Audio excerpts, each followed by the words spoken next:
So, vlog time. It's not going to be political, I promise.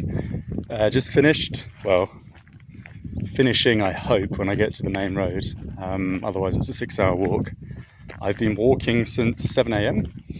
and it is 5:35, 5:40.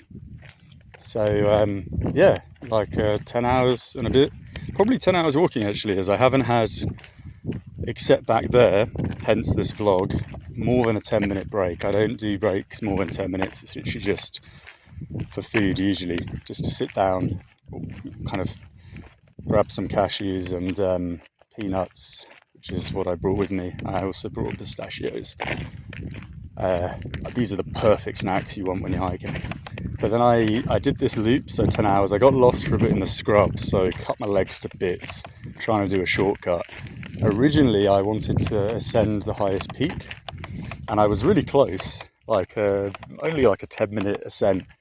But there was clouds all above me, dark clouds, and it had been raining all day yesterday. And I didn't pack, which sounds stupid, but it's just not my cup of tea. I didn't pack an anorak. And the reason is I hate bringing extra items. It's extra weight. If you have an anorak that weighs 500 grams, I know it sounds retarded, but 500 grams over 10 hours with mostly ascents, it does make a difference. And there was no projected rain. However, when I reached that point, I was like, shit, if it does rain, I'm completely in the open here. There were no trees. It was completely bare of any kind of foliage, and I'd be soaked through. I'm literally wearing a shirt. This is what I wear to hike. I know. I'm colour coordinated. Blue, blue, blue, blue, blue watch.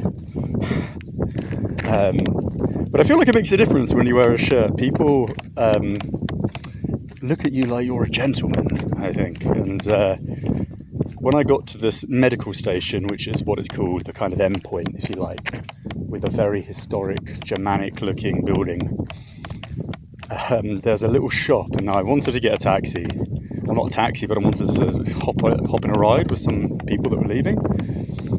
And they saw, obviously, the shirt, and I don't speak Russian, so he tried to charge me a very expensive price for where we are. However, the very same guy then offered me as a gift his knife, which he insisted I took. In the end, I didn't take it. I arm wrestled his friend. Firstly, I bought an ice cream, which is absolutely delicious. I love Russian ice creams. And a chocolate bar, which is my first chocolate bar in probably like 8 months. And then I challenged his friend to an arm wrestling contest, because I do like arm wrestling.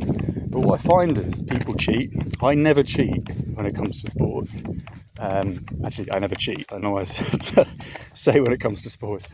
But it really irritates me, because arm wrestling in particular, people just like bend the rules so much, break them. They like take their elbows off the table. They literally like go over the line. You know, your shoulder can't go past mid-table, and just all this stuff. And I'm constantly, with arm wrestling, it makes a massive difference. It's not like, someone having a slightly more jumpy pair of shoes. It's not about that. It's really like the slightest cheat can really manipulate a game to his advantage. So, but it was good fun.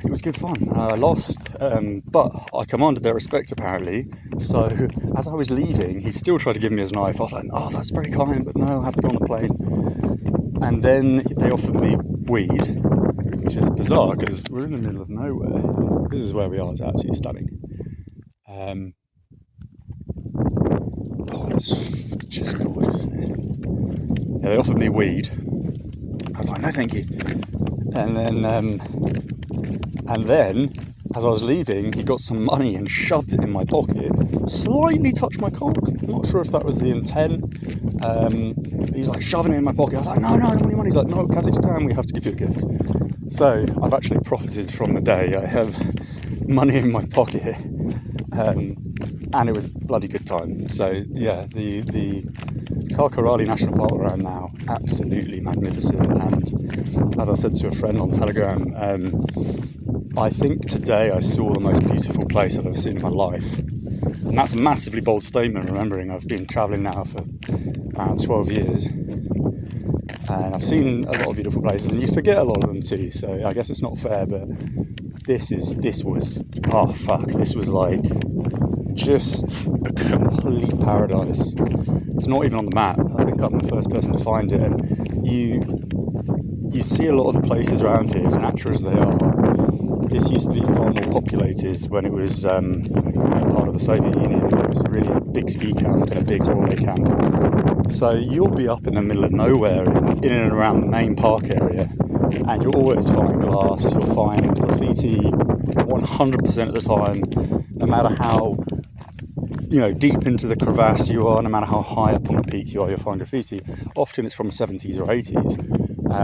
But in this place, it was just, oh my god. I'll be uploading videos of it. Part of me doesn't want to give the location away, so I might crop out some of the ones that kind of give you an idea of where it is, because it is just absolute heaven.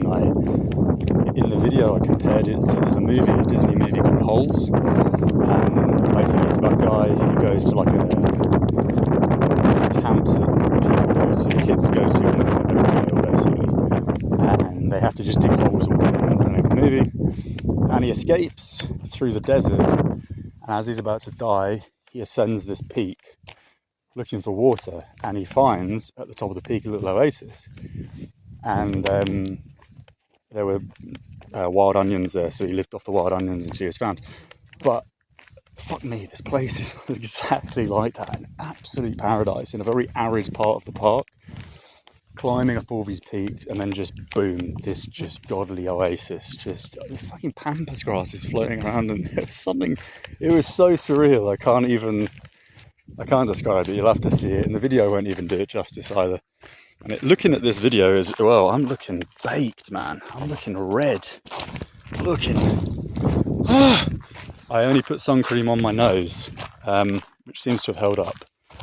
But maybe that was a poor decision. The neck is absolutely roasted. Oh my god. So yeah, now the plan is I've got to walk to this road, and then there should be cars that are going to give me a lift, and that should be another 20 minutes. So I'll be back when it's light, and it's been a fantastic day, well worth coming to this park. And as I said, I'll post videos up, or this might be the last video in that sequence, who knows, I don't know. We'll leave it there.